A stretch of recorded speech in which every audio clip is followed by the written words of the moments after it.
guys, welcome back to my channel. If you're new here, I am Diana. Today we are diving into something that may be a little bit intimidating at first, but trust me, it is a game changer for your crochet projects. A gauge swatch. Sometimes we have patterns and we might not be able to find the exact yarn that pattern calls for. A gauge swatch is going to help you with that. What we are going to cover is what a gauge swatch is, why it matters, how to make one.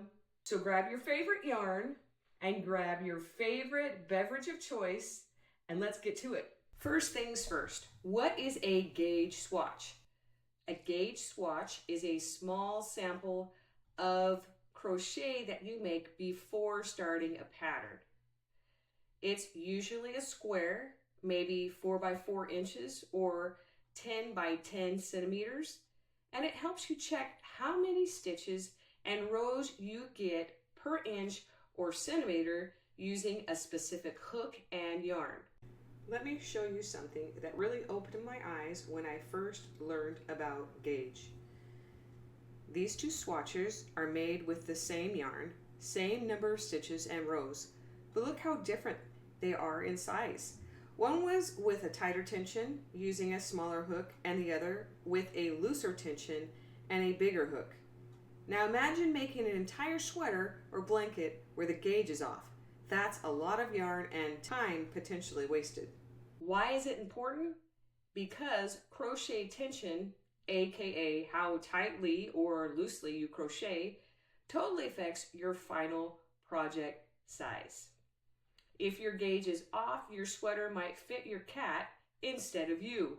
So I know some of you may be thinking, well, I'm only making a hat, or I'm only making a doll. Does it really matter? And the answer is yes, it still matters. So let's say a baby beanie is supposed to be 14 inches around. If your stitches are even a little too big or small, the beanie might end up slouching or tight. And gauge equals accuracy. Gauge ensures that what you make turns out the same size the pattern designer intended, whether it's a garment, a bag, or a cute plushie. And yes, I do have a story where I didn't gauge test first, and I don't even have this project with me anymore. The pattern, this is before I knew there was a difference in yarn. Wanted to make this little tiny nativity. Okay, Joseph was supposed to be this big, because it was a sport weight yarn, which is a really thin yarn, and I used regular acrylic yarn, and so he was ginormous, like this big. So Mary was this big, and he was really, really big. So it's important, if you want your item to look like what the pattern says. And if you are going to use different yarn, use the same type of yarn, same brand, same, type of. If you've ever followed a pattern exactly, the size was way off, like what I told you in the story. Gauge swatch might have saved you a headache or a few hours. How to make a gauge swatch. Let's walk through how to make one.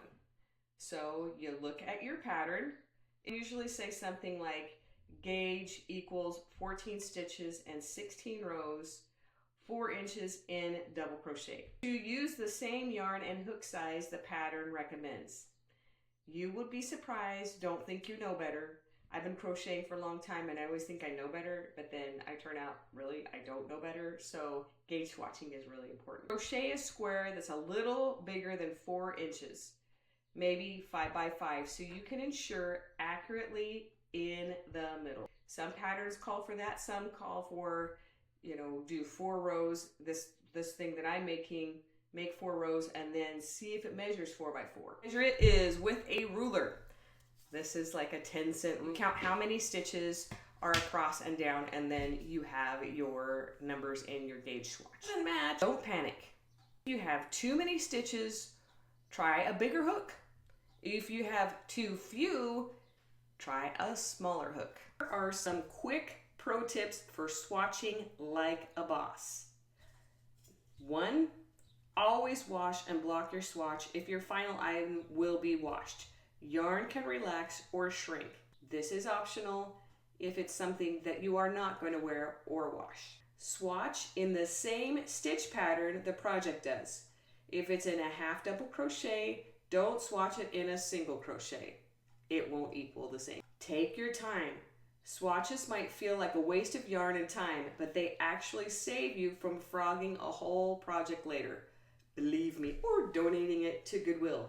And if you're someone who crochets tighter when you're stretched, trust me, I've been there.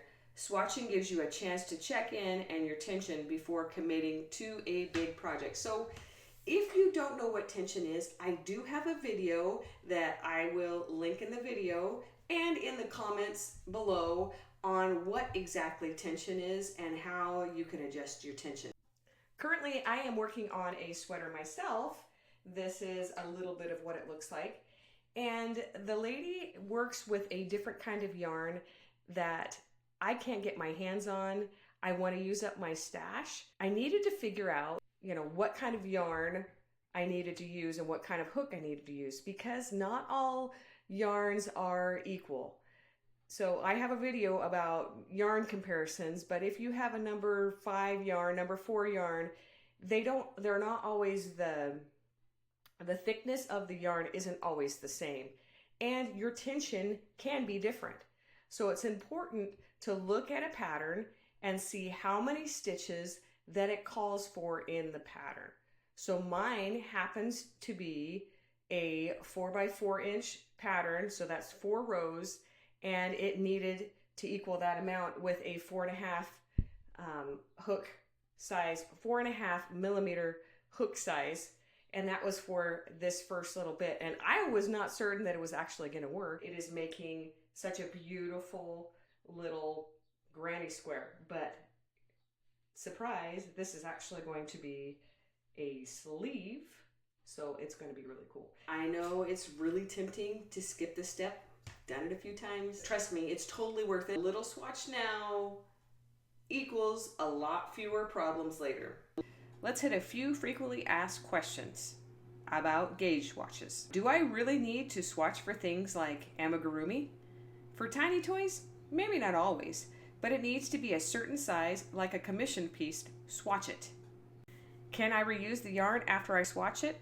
Absolutely. Just unravel it gently and roll it up. Have you ever had a project that went sideways because of gauge? Let me know in the comments. I'd love to hear your story, and so would the rest of our community. If this video helped you, remember to give it a thumbs up, subscribe for crochet tips, patterns, and more. Thanks so much for watching. Happy crocheting.